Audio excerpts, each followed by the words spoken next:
Greetings and welcome to In-Depth. I'm Dike Rostant. I saw something over the weekend and I had to reach out to the Ministry of Culture and Community Development. It feels as though they're teaching everything under the sun, these kind of capacity building short courses. So I reached out and we're very happy to be speaking with the acting training officer, Miss Natasha Ballah.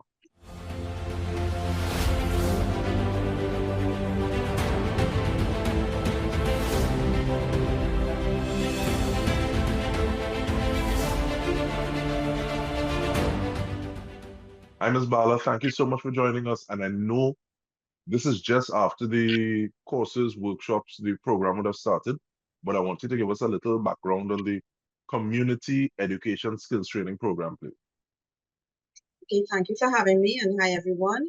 The Community Education Program is a major component of the Community Development Portfolio for Social Action Programs, and its main focus is promoting an equitable distribution of educational opportunities for the people in our local communities. So since its inception, in 1960, during the 1960s, the program has had twofold function.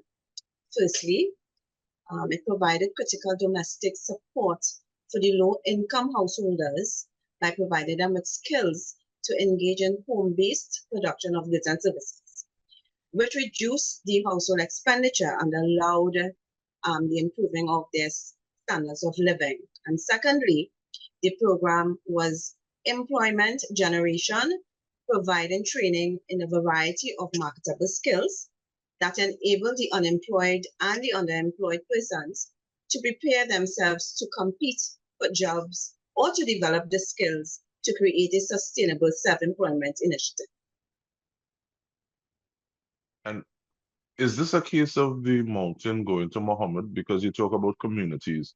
I know sometimes there's a level of training going on and people need to go to that place.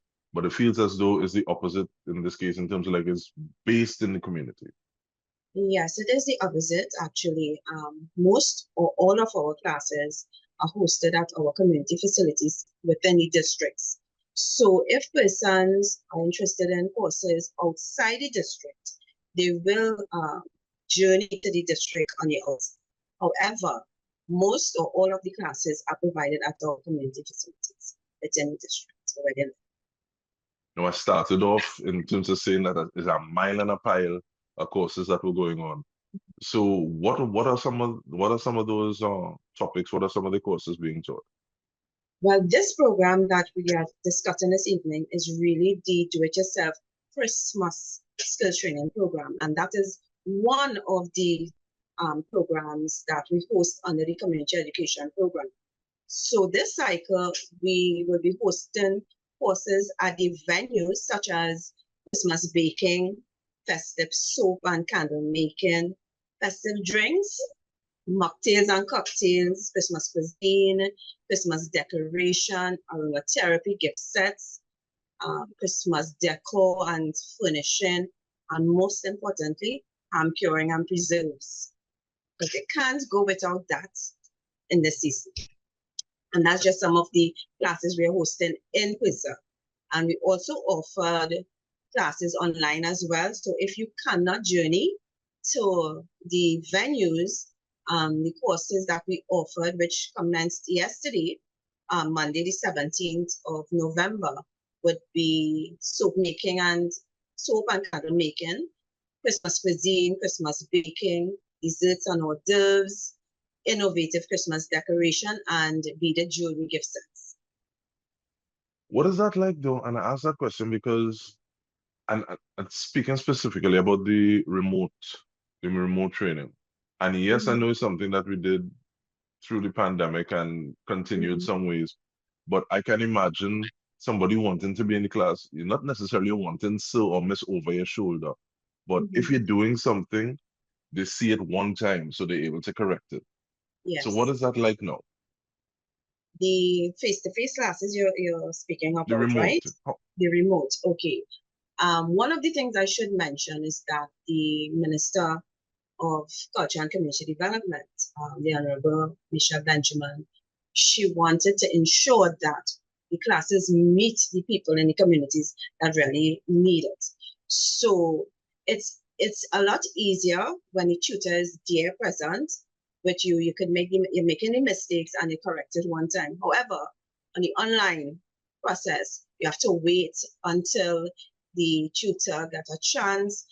You make the thing already and it's spoiled, but sometimes the face-to-face is a lot better than the online.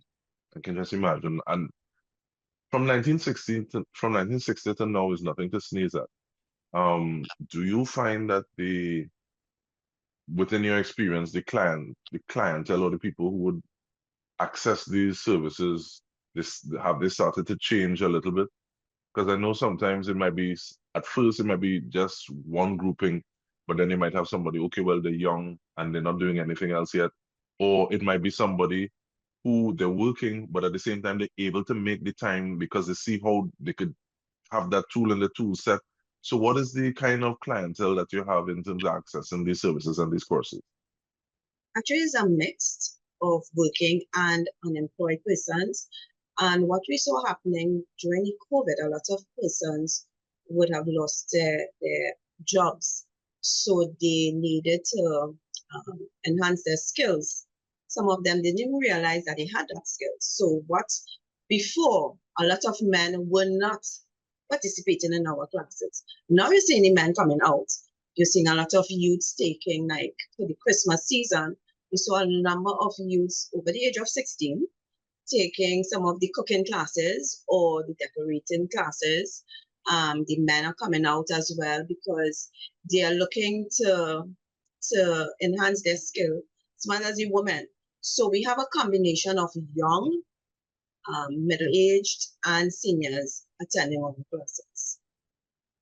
And I really like that because sometimes, as opposed to just the learning that you have taken place, you also have this intergenerational Yes. dialogue that takes place. And Granny might tell this one, no, I used to do it like this, so I used to put a little nutmeg in it and this taste. And so all of this going on as well. So you also have even like building bridges. Yes. And a lot of friendship that lasts a lifetime. Yes. How how long do cycles last though? Okay, this cycle is really a 6-week cycle. But this year it's a 4-week cycle. But our community education program, which is held annually, it's between a 4 to 5 month period, twice a week, sometimes 2 hours or 3 hours, depending on the cycle itself. And on that, we take a short break because when we come back, we want to get plenty more information, asking about this cycle, whether or not there's still possibilities for people to walk in, all these kind of things. But we find out more. We are speaking with acting training officer at the Ministry of Culture and Community Development, Natasha Ballah. Stay with us. Return after this.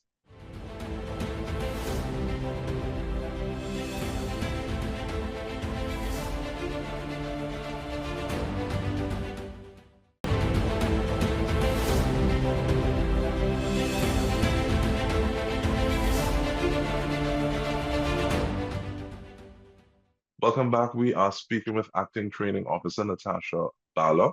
She operates out of the Ministry of Culture and Community Development.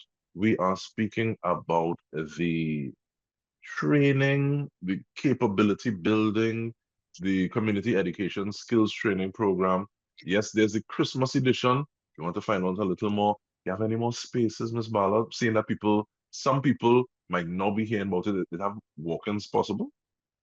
Yes, seeing that we only commenced yesterday, the 17th, a lot of persons may not have seen the advertisement on the Facebook page or at the office, or my friend called me and tell me that girl, this class being held right down the road there.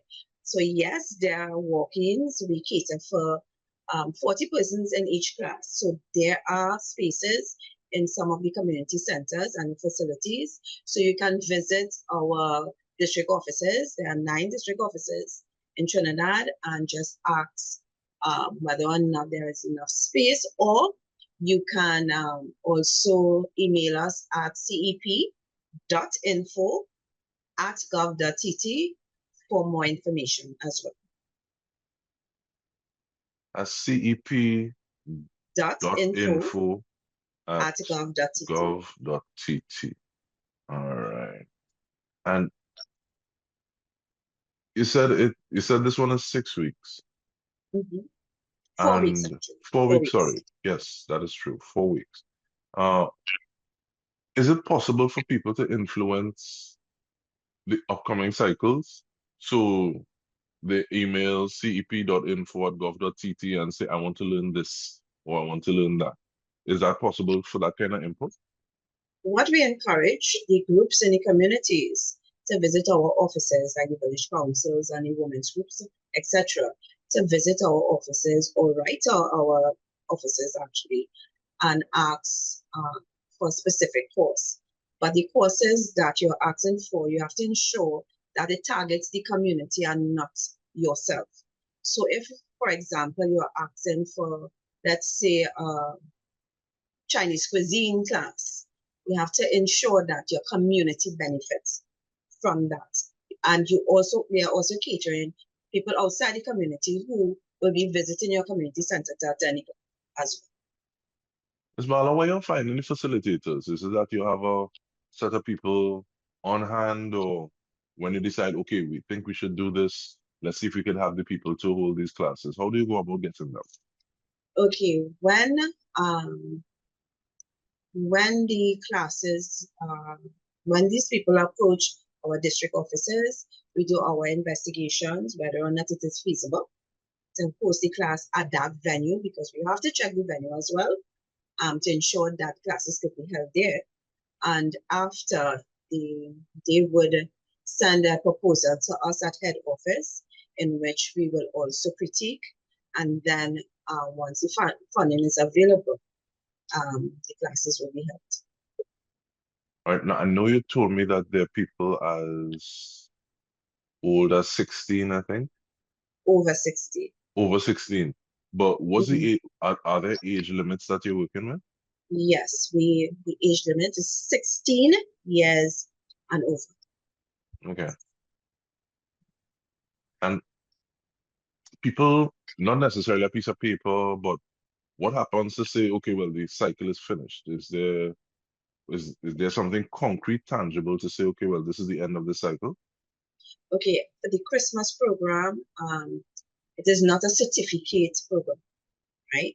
The other cycles or normal cycle that we hold or held annually, at the end of it, you will receive either a level 1 certificate or a level 2 certificate. The level 1 certificate is basically the basic training. The level 2 is advanced training. So one would be at 60 hours, the other one 75 hours. So when you complete, and there are a specific criteria in completing the classes as well, when you receive your certificate of completion, we take into consideration your attendance, your participation. If there are homework, if there are things you need to do, you must produce all of that in order to receive a certificate. Was it been like this far? And do you have a special or a course that you like the most, or you have people talking about the most, a big buzz about? This year actually there was a number. Makeup artistry would be one, because that's an industry that is booming right now. Barbering as well. All the food classes, the culinary arts, um, the innovative upcycle craft is also coming up. That's one of the things people are looking into. And basically that's it for this year. But a lot of persons are asking for other courses in which we would be introducing at our next site as well. Mhm. Now, I'm not asking for any specific name, Ms. Ballah, but do you have any experiences in terms of like before and after, somebody talking about the difference that the course made with them? Yes, we have a lot of success stories where people would have started their small business while the class is going on, and at the end of it, they come back and they thank us for the opportunity. Some of them, I could think of 3 right now who are selling their stuff internationally to family and friends. It started as um, a small little idea that is booming right now. But they are really, some of them are really enjoying the benefits of the classes by their small business or just doing little um, family gatherings, stuff like that. No, you saying that and my mind starting to race, Miss Bala, because I wonder what kind of partnerships that you all have. Because even looking at the fact that you said that while some people were in the course, they started a business, are there people that, the same way that you'd have a level 1 and a level 2, are there people that you may hand them over to or suggest that they continue?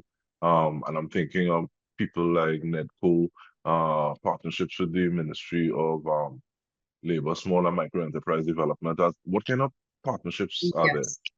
Yes, there are partnerships with all those entities as well. And I know in the future, the next cycle, we are looking at other entities as well to join us and encourage our participants to go a step further in in in accomplishing what they want as well. So we have Netco, we have ECCCL, we have other companies that are willing to partner with us as Yes, thanks for reminding me about Export Company Center Limited. well. Mhm. Is there anything else that I haven't asked, but you say, how come you asked me that? So, or was the one thing that you want the person listening or looking to come away from the conversation with? Most importantly, the courses are free of charge. Most importantly, it's free. So please take the opportunity to participate in our classes. We look forward to having you at our sessions. And at the end of this Christmas session, we will be hosting a sales and exhibition at C3 Shopping Center where the public is invited to take part because most of the products will be on sale, sorry. Um, and they will be showcasing their talents, be it in the mixology. We cannot serve alcohol, so there will be mocktails there, and some of the trainees will be telling people about their experience as well, taking part in the class.